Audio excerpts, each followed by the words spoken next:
Sino kaya to? Gabing-gabi na. Sino kaya to?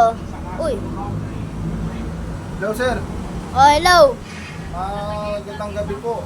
Oh, magandang gabi. Sir, pumasok na ako Kasi, dapat sir, respeto po tayo dito sa mga kapitbahay natin dito, sir. Nag-inuman lang kami dito. Sobrang ingay kayo, sir. Dapat, hindi kayo nag-iingay kasi ating gabi na.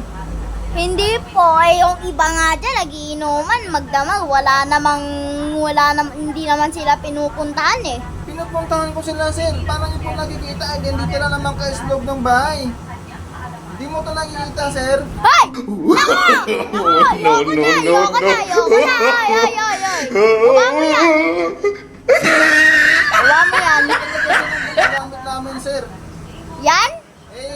Bibigyan ko po kayo ng warning, sir, ha? Kapag uulitin niyo pa yan, Sige, ulit. ipapadampot ko kayo sa pulis.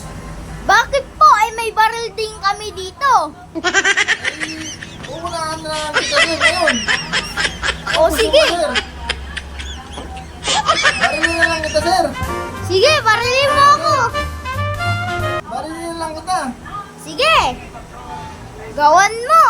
Nakawa sa'yo kasi sabihin mo, may baril ka rin eh.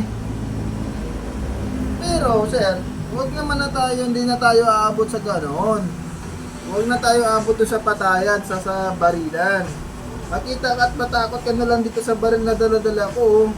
Dapat respetuhin mo ako, sir, kasi ako nagbabantig dito sa buong building na to. Okay ba yun, sir? Sige, sir. Aalis na ako, sir. At may babantayan pa ako sa baba, sir. Wait lang, may tanong ako. Bigyan naman kayo, sir. Ba't nagbabantay ka dito? Gwardiya ako, sir. Gwardiya ako dito, sir. Ba't parang wala namang sticker yanan? Sir, sir, gwardiya ako dito, sir. 20 years na ako gwardiya dito, sir. Wala akong nakasagutan dito ng mga homeowner. Kayo lang. Dito ng mga homeowner mga mababait. Kayo lang dito. Nakaraang araw lang kayo lumipat dito. Pero ganyan na agad kayo. Grabe, lakas-lakas na yung video nyo. Sige, sir. Alis na ako, sir. Sige. Susunod sila.